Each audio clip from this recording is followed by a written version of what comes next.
Hey y'all, welcome to Grind and Flow, the Creativity Podcast.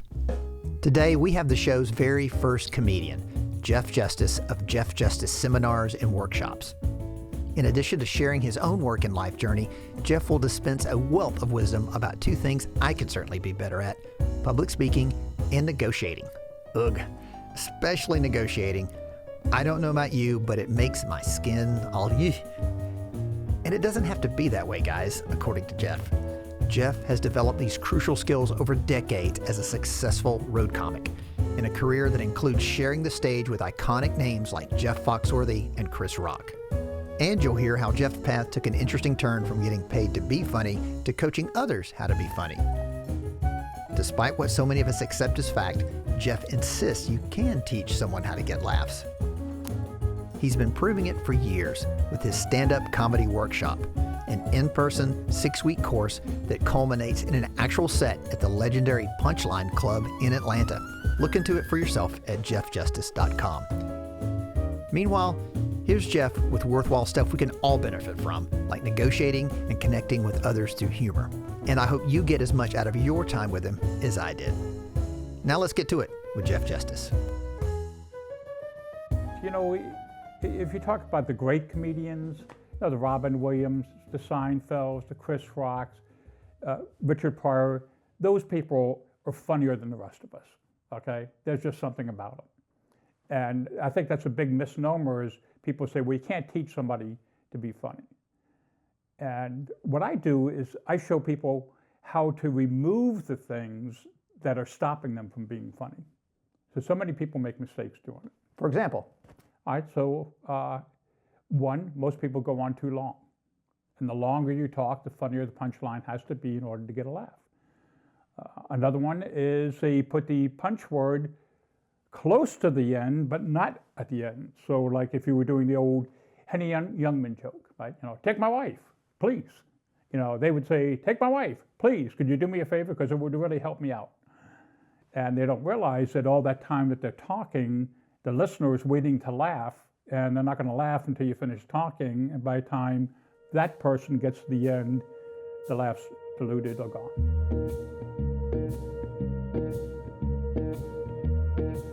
So tell me the headline, what is your current business, your main gig, and how did you get into it? Well, the main thing that I'm doing right now is the comedy classes.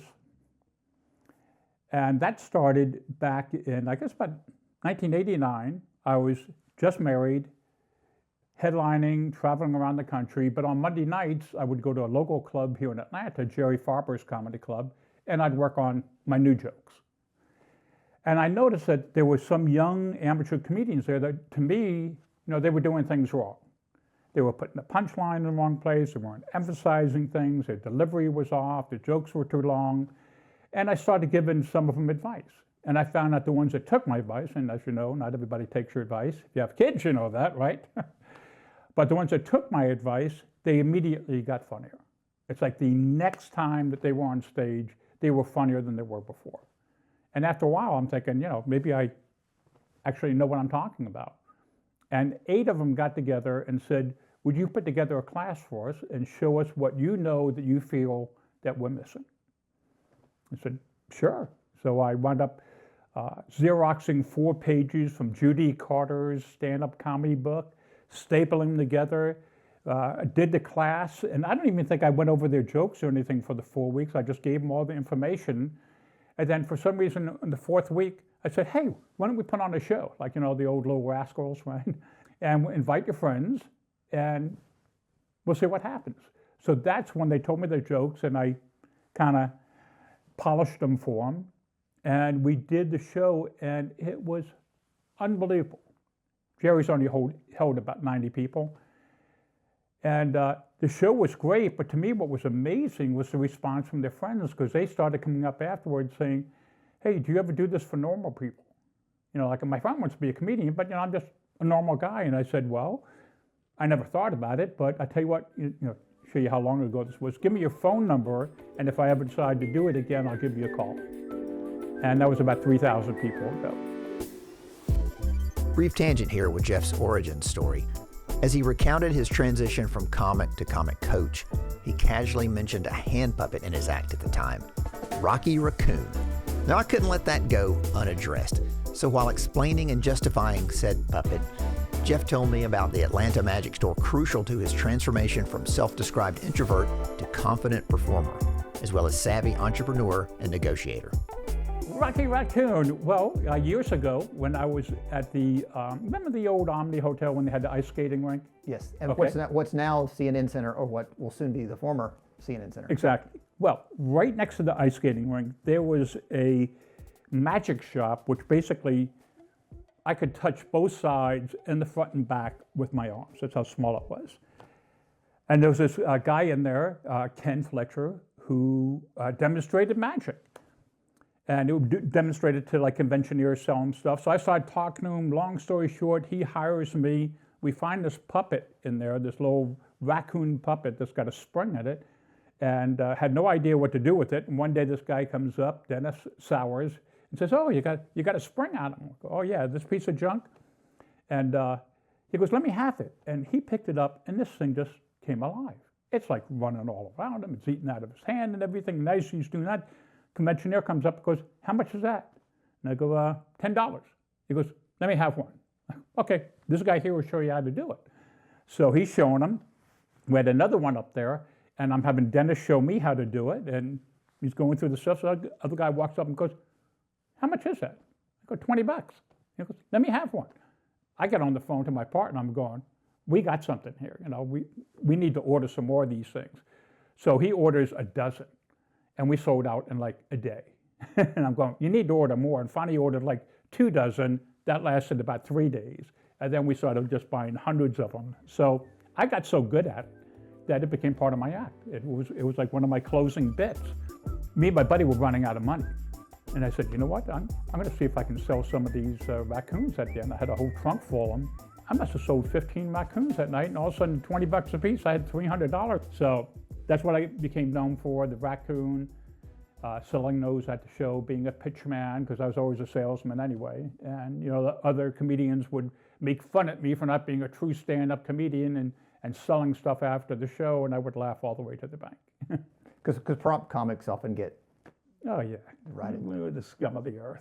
I'm fascinated by, from these stories and others that you've told me, that entrepreneurial drive, which seems like that's even more of a driving factor than the comedy. Oh yeah. Where does that come from? Well, a lot of it came from working in the magic shop. We would stand there 8 to 10 hours a day demonstrating these tricks for conventioneers and then selling them. And of course, you want to move them up. You don't want them just to buy the regular coin trick set. You want them to get the premium one, for $75.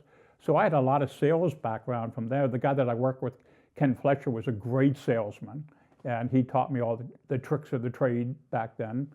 And it came in great. I became a great negotiator. When I would do well in the clubs, I would immediately talk to the club owner about coming back the next time. And I always negotiated to come back either at the next level, either as the feature act, or if I was the feature act, the headliner, or if they couldn't move me up to headliner yet, more money, or include airfare next time, or whatever it was. So I was always negotiating like that, and my friends that were comedians they just took whatever they gave them. They were afraid to ask. Remember the Three Stooges? That was the whole thing. Moe was in charge of the Three Stooges. He never asked for any more money. The studios always told them they were going broke on these movies and the TV show, and they all died, with practically nothing. And here's somebody that was just afraid to ask. Negotiation, I tell you what, it comes down to this. My grandfather, was the first one that taught me about it. He used to be a guy that used to furnish furniture for people. And we went to this big mansion one time. I'm helping him bring all the furniture in. And the guy's, standing going, "Sir, what do I owe you?" And he goes, "Well, let me see, it's $330. And the guy reaches in the pocket, pulls out a wad of cash, peels off 300. He goes, "How about 300? My grandfather's like, "Oh, okay, okay. For you, sure." Takes the money, we leave, and I'm in the car with my Grandpa, how'd you let that guy cheat you out of $30? Because, back then, that was 1960s. $30 was a lot of money, okay? He goes, what are you talking about? He says, well, I mean, it was supposed to be $330 and he only gave you $300. He goes, these rich folks, they always want 10% off, so I always jack it up 10% before I take it there. So that was like my first lesson in negotiation. You always had an expression, something for nothing, I'll take a dozen. Right? And I've always told my girls, if you don't ask, the answer's always no. Right? So always ask. Always ask for something else, ask for something off, ask for a better job, a raise, whatever. Well, like I was saying, whenever I came back to a club, I came back either at a better position for more money or the same position for more money. So I was making more than everybody else was that was at the same position that I am. Like when I was a headliner, I would say my position was as a no-name headliner. I wasn't a celebrity.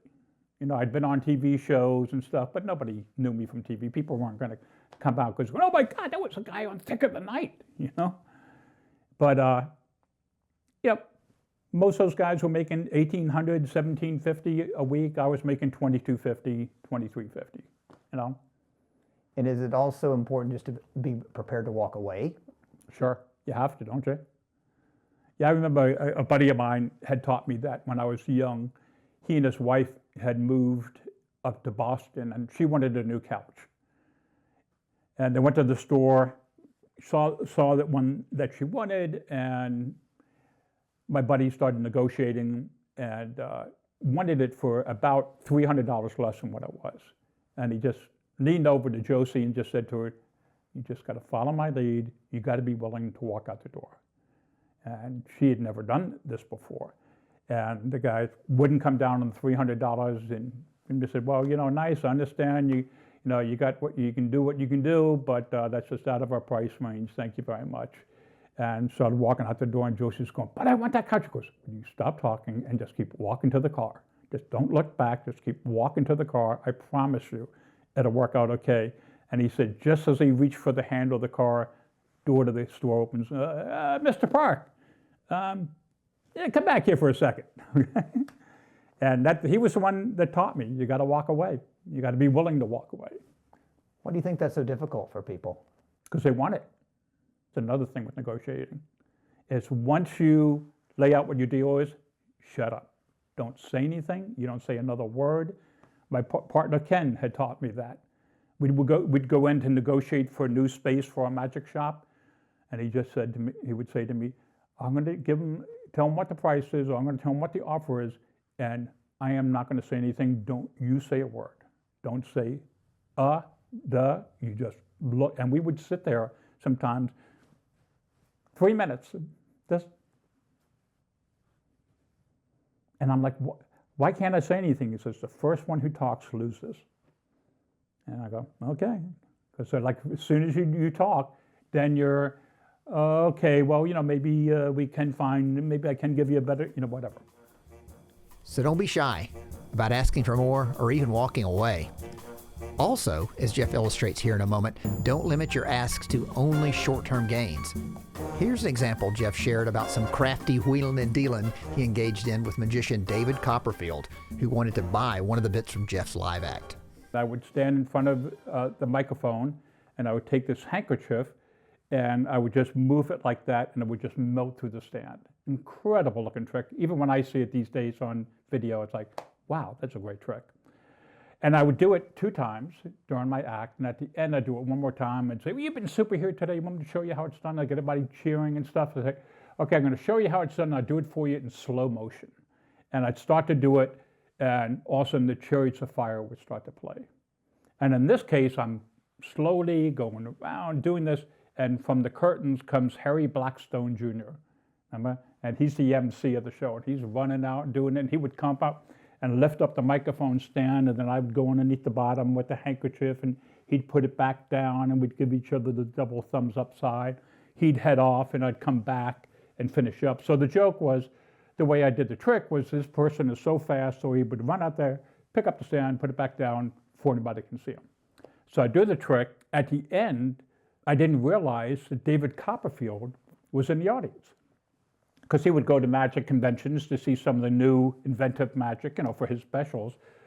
So it was either the week after, 2 weeks after, I'm performing down in Atlanta at the Punchline, and I'm at the Comedy Condo, and the phone rings, and it's one of the waitresses, or I guess maybe the ticket taker from the Punchline going, David Copperfield is trying to get in touch with you. And I just stop and I go, man, I told him not to call me at work. This is getting annoying. And she's like, what? I go, okay, give me his number. And I call him up, and he's very complimentary, and he says, I love that trick that you did with the slow motion, with the handkerchief and stuff, and I would love to do that on my next special. What do you think? I said, well, let me think about it. And I wound up calling up the comic strip, which was the main club that I worked out of in New York. And Lucian, who was the manager, picks up the phone. And I didn't think the guy liked me, but he apparently liked me enough to give me good advice. So he explains it to me. He says, Jeff, that's your closing bit. He says, you got to realize that once David Copperfield does it on TV, it's his bit. It's no longer yours. No matter what you tell people, it's his bit. And I said, okay, that makes sense. So I called him back, and I said, I'm okay with you using the idea of the bit with the slow motion, but not that trick itself, because that's my closer. So if you have some other trick that you want to pair that with, that'd be great. So he thinks about it. He says, okay. He says, well, how much do you want for it? Now, talk about a ballsy move here. Again, I'm living in a dump in New Jersey, at the time. And I go, I don't need money. He's like, what? And I said, I need to be on national TV. And he's going, oh, okay. Well, thought about it, gets back with me. He says, I looked into it. I can either get you on the Merv Griffin show or Thick of the Night. And like an idiot, I picked Thick of the Night because I figured Merv had an old audience. Well, it winds up going off the air, and then it comes back for 1 month. So Dave and I are going to be on together for that 1 month. And I went and I did my raccoon bit. I did the handkerchief bit. I got David Copperfield coming out doing the slow motion. Thick of the Night saying, oh, this is great. He's wonderful. He's great. And David saying that too. Well, that video made me hundreds of thousands of dollars over the years with colleges and corporate stuff and everything. And I knew that. I said, I need something that, shows that I was on national TV. So I got the video, and that to me was the best negotiation, saying, hey, I don't need money, but I need TV.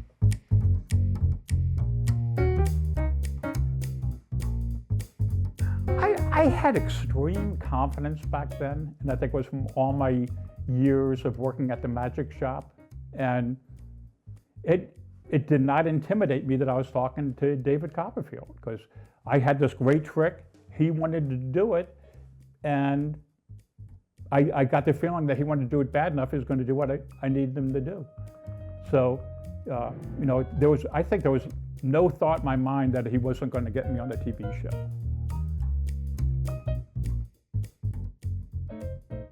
I used to be terrified of speaking in public. I remember being in a fraternity, and if I had to get up and talk about something I was passionate about, I'd be almost shaking, almost in tears. Very choked up, emotional.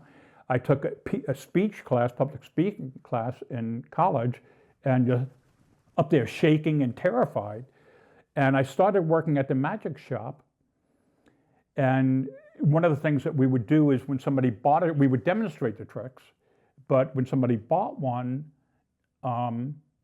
we'd teach them how to do it. Okay, so we'd close down the shop, teach that person how to do it.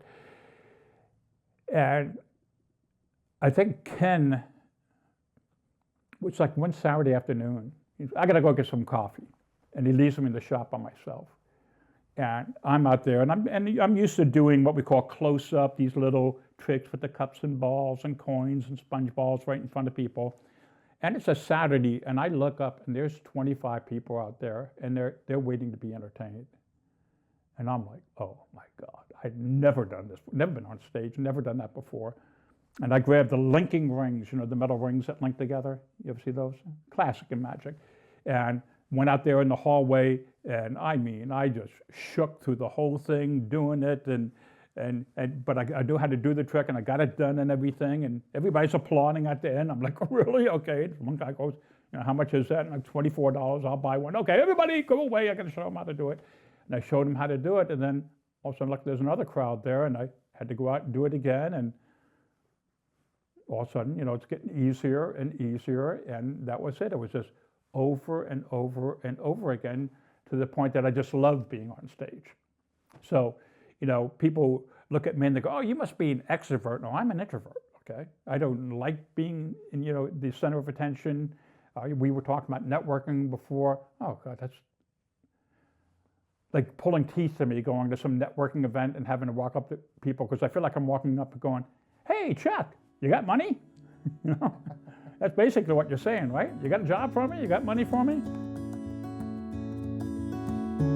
You go back to all these different things that changed your life. And when I was in Miami-Dade Junior College, which was basically I was there because I wasn't smart enough to get into a New York school. And I was in a fraternity, and we had the pledges over one night. We're playing cards and everything. And this guy, George, from Connecticut, because we were doing some of the card tricks we had, he goes, "Oh, I got a card trick." And he does this trick, and it just blew me away. It was the first sleight of hand card trick I'd ever seen. And I'm like, "Do that again, do that again." Boom, unbelievable. And so since it was a pledge, I could make him show me how to do it. So now I had this one card trick that was sleight of hand that was better than any other card trick anybody else had. So you've probably been to parties, when you were younger, and guys would do card tricks and stuff, and I could just stay back there. I got to say, I've never been to a party where there's ever been a card trick. Really? You don't know nerds? I'm going to the wrong parties. You got to meet more nerds. That's what we do. There you go. So, I would wait to the end, and I would do my trick and be like, "Oh my God, that's great." And I had that one trick. And strangely enough, I went to Florida State. I moved, after about a year there, I moved into this apartment in the bottom of the fraternity house, and I moved this chest of drawers, and behind it is this book, and it says, "Your Hobby Magic." Man, I have no idea how it got there, and I'm starting to learn some of those tricks out of there. And it was every single day for anywhere from probably 8 to 12 hours a day. That's where you got your 10,000 hours in, you think? That's where I got it in. To this day, I sit in front of TV at night and I'm shuffling, practicing false shuffles, and even though I'm never going to do it again, it's just so much a part of me. Like if I go to the movies, I got a deck of cards in my hand, which is funny because I've been in the movies before when I'm saying they're shuffling, and all of a sudden the usher comes up and shines a light on my lap because my hands are going like this. Hearing audio, he's making rude gestures, up and down gestures with his hand. Okay, we're about to dive into Jeff's foolproof comedy class, powered, of course, by his flawless instincts. Except for that one time he got it so very wrong and gave horrible advice to someone who thankfully ignored it and went on to become one of the most iconic names in modern comedy. But first, we'll hear about Jeff the Introvert's first stand-up appearance, an experience that echoes what I've heard in, I promise, every comedian origin story. The triumphant debut, followed by a painful sophomore fail. What's that about? So the guy says, "All right, we'll come back next week."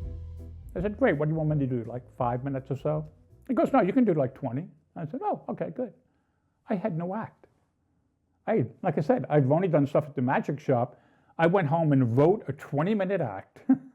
And I would like duct tape my microphone. I had my little cassette recorder to the broom handle so I could practice speaking into a microphone.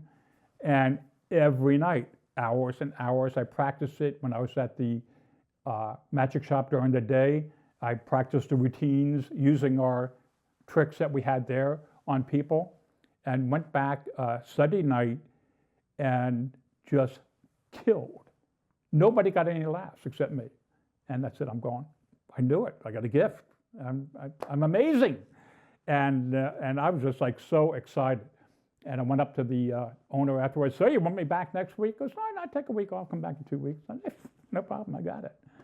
So I went home and worked on the same material again, came back 2 weeks, bombed. And I brought my girlfriend with me to show her how funny I was. And I put my recorder on our table just to record all that laughter, and there was nothing. And afterwards, I'm talking to her about it. I said, "You didn't even laugh." She goes, "I laughed." I said, I don't think so. And we played the recording, and every once in a while you heard her go, that was it.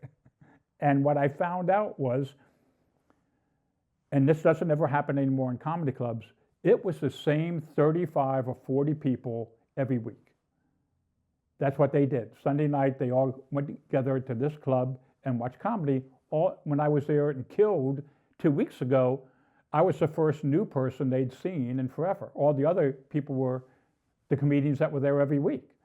So when I came back doing the same stuff, it just died. Because comedy is not funny the second time. It's not like music, like you musicians, right? You come up with a great song, and it's like I'm listening to you on the radio. Oh my God, Chuck, that's awesome. I can't believe it. And I change the channel. Go, oh my God, there he is again. This is unbelievable. But comedy, that second time, is like, Let's describe to people, what is the class? Who do you think it's for? Who usually attends? And what do people take from it? Here's my commercial. It's a 6-week course that teaches you all the basics of stand-up comedy, how to write jokes, tell jokes, how to take the things that are funny to you and make them funny on stage. And it's done through a series of exercises, both in class and at home. Each week, you come in with your jokes. I point out what works and what doesn't work. And if it doesn't work, I'll actually help you rewrite it so that it does work. And then we work on memorizing your routine, delivery, because 95% of it is delivery. And then graduation is live on stage in front of a sold-out house at Atlanta's Punchline Comedy Club. Nice. And your family's never heard that before? Never, ever, ever, except every time I pick up the phone. But it's do I understand correctly, it's not people that want to be a stand-up comedian. It's civilians. I would say business people for the most part. You know, people that are going to have to make presentations. Did you ever have to make presentations at work? Well, you probably realize that, hey, if I'm humorous, if I add some humor to it, people may take me seriously, or they may pay attention to me. So I get a lot of business people doing that. I get everything from house husbands to career people, people that are starting their own business. I got 2 people in my January class, or in the September class, that are going to do a podcast, and the husband and wife working together, so they want to add humor to it. And the priest, for some reason, wanted to curse. And I said, hell no. Because I don't let anybody curse my act, but for some reason, he wanted to. And I'm going, no.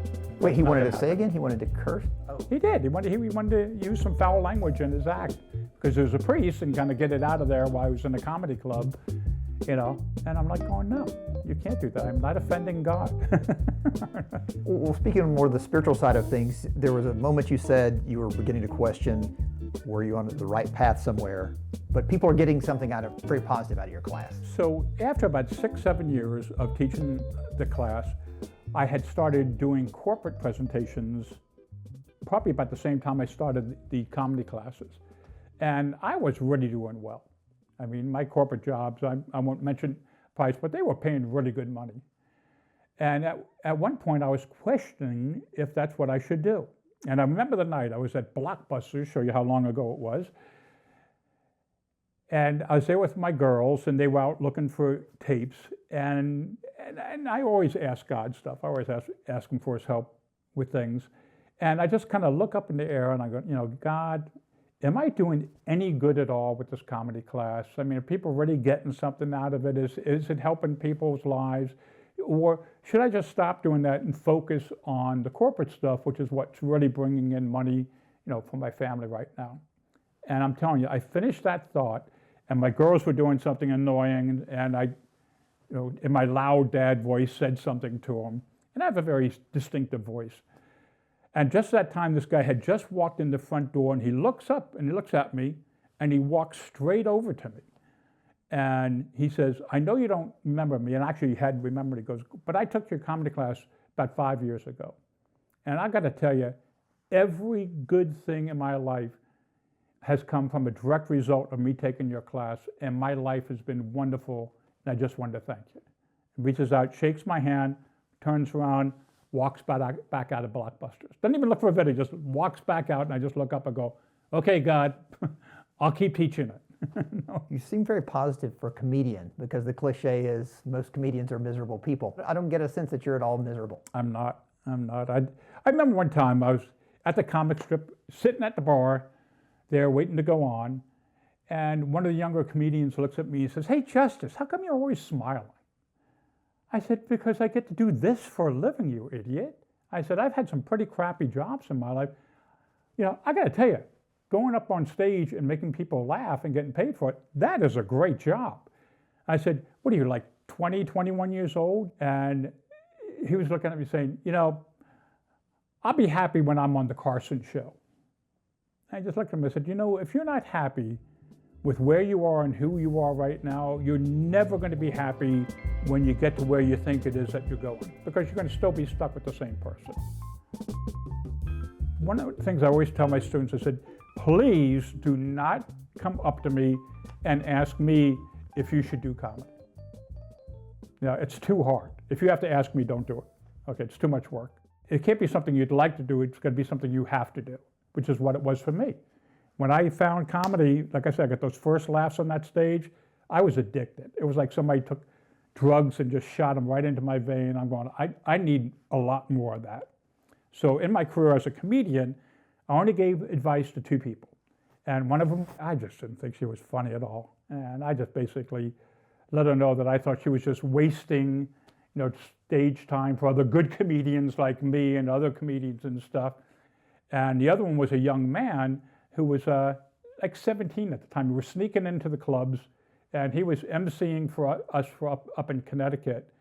And he just had all this major attitude. And I took him to the side trying to help the kid out. I'm going, you have way too much attitude for somebody your age. You haven't lived anything. You haven't experienced anything.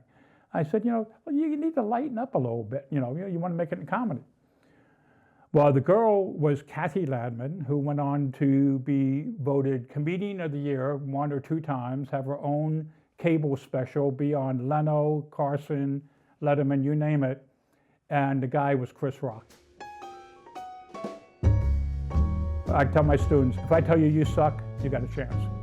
And I found that many times in my comedy class that if you were to judge people, like from the first or second class, you might peg somebody going, oh God, how am I going to make this person funny?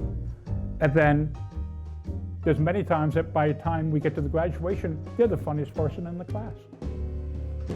So walk me through your class. If I sign up, which I'm long overdue to take it, what's going to happen? What am I going to hear? So the first night, you're going to do your pre-class homework, which is basically you finding out what's funny to you. You're finding out about your negative personality traits. I always tell my students, if you want to find out what your negative personality traits are, call your ex-wife, ex-husband, ex-girlfriend. They have been waiting for this day. They have a list by the phone. You find the things that you're frightened about. You are finding out what kind of comedy you like. Do you like slapstick? Do you like sarcastic? Do you like acerbic? You're really for the first time like thinking about these things. First week you come in and it's mostly lecture. I do 1 or 2 exercises. We teach people how to do a top 10 list in groups. So you get up on stage the first time, and I teach you what I call my microphone techniques to show you how to take a mic out of a stand or how to adjust a stand so that graduation night, it's not the first time you've done it. So every week we work on that. So by the time you get to graduation night, you look like a pro up there, right? We always sell out the punchline, and you walk in there, and it's showtime. It's not any amateur thing. People coming in there expecting a show. The wait staff is there like it's a regular comedy night, business as usual. We start the show and I introduce them one after another, and they go up there and they do their bit, and it's just unbelievable. That sounds terrifying. Well, it would be terrifying if you had to do it on your own, but you don't. You have me. I give everybody the Jeff Justice pledge the first night of class that if they do what I ask them to do, which is basically writing their jokes, that there's no way I would let them go on stage and not be funny. And I've never let anybody down. Have I had a few people that weren't funny, that didn't get laughs? Yeah, their material was funny. They didn't do it the way I told them to do it. They just decided at the last minute, I know better. It's 90% delivery, and people don't understand that. And when we work on delivery, I might be telling people, no, you want to emphasize this syllable of this word, or stop here, or pause here, and do that. Public speaking is different, though. Still, if you use comedy in public speaking, you should have it memorized. Okay. I have some rules with using humor as a speaker. Never announce you're going to do a joke. You have people come up, you ever see them start off, I heard this really great joke yesterday, so I thought I'd start off with it. Well, one of the things you have going for you with comedy is surprise. So now that you tell them that you're going to tell a joke, you've taken that surprise away. Never apologize. You ever see people that come up that go, well, I'm not very good at humor, but my wife said I should start with a joke, so here it is. Basically what that person is saying is that I'm not very good at using humor, but I don't mind boring you folks to death, okay? So don't announce it, don't stretch things out, don't embellish it, know your audience, don't make fun of the city that you're speaking in. It's okay to make fun of the city that you came from, your hometown, or maybe some other cities around it, but and don't put down the group that you're talking to. I love it when I would work for lawyers and the person that would hire me would say, oh, they love lawyer jokes. Tell them some lawyer jokes. I said, well, you tell them some lawyer jokes. And they go, well, you're the comedian. I said, yeah, but you're the lawyer. I said, if you go up there and you tell lawyer jokes, you're making fun of yourself. But if I go up there and tell lawyer jokes, I'm poking fun at lawyers. I'm poking fun at you. Usually, if you're making a presentation, there's a beginning, a middle, and end. What we used to say, it was like a magic trick. Tell them what you're going to say it, then tell them what you did, what you said. Like a magic trick, I'm going to make this bird vanish. It's gone, right? So it's a speech. You start at the beginning. Today we're going to talk about blah, blah, blah, blah, blah. And you see a speech, you have your 3 golden nuggets, 3 pieces of information you want to get across. And you give those to them with examples, try to make it as fun as possible. And then at the end you wrap up. So if you agree with me today, and I want you to go out there and, whatever. Where comedy, there's no point to it. Just regular stand-up comedy, you're up there doing jokes, you might have little pieces, you might have a little theme to it, but you're not there to educate an audience, you're there to make people laugh that had a tough day. We'll wrap up with Jeff here in a second with a pep talk about brushing off the potential of bombing on stage. And I'm wondering if that's the biggest source of anxiety for many of us about any kind of situation that involves presenting ourselves to others. But you know what? It ain't that bad, Jeff assures me. But first, thank you for listening to Grind and Flow. Today, Jeff touched on so much of what this show is about. He was grinding away, getting in his reps as a stand-up, when the flow intervened and nudged him in another direction. And he ran with it. There'll be more Grind and Flow soon with another engaging guest. In the meantime, please follow us on your favorite podcast app and on Instagram and YouTube. I'm also considering Blue Sky and wondering what you guys think about that platform. So hit me up. Now here's a quick final thought from Jeff Justice. Actually, I heard a great piece of advice once on Carson. David Brenner was on there. And Johnny said to him, from what I understand, what I've heard, you don't get nervous anymore. Why don't you tell us about that? He said, well, because I got booked one night to do a 45-minute show at this Roman Catholic church. He goes, I'm Jewish. All my material is about being Jewish. And I went up there and I just bombed for 45 minutes. Nothing, not a laugh out of anybody. And at the end of the night, I went out the back door. There was an alley back there, and I'm standing there, and I'm looking at myself, and I'm going, I'm not bleeding. Nothing's broken. I'm not bruised. He says, pretty much, I couldn't do any worse than that. And is that the worst that happened? People didn't laugh? Now, what have I've been afraid about all these years? And he goes, ever since then, I've never been nervous about it again. I feel like the through line of all this is just confidence. Confidence? Definitely. And though I've seen some people that aren't confident on stage, but that's part of who they are too. They're still terrified being up there every time they go up on stage, and they're going, I don't know how you do a job like that. I mean, I've talked to comedians I know that still, to this day, if they have a big show, will throw up before they go on stage. And I'm like, I can't wait to get up there. I'm like going, Coach, put me in. I am ready.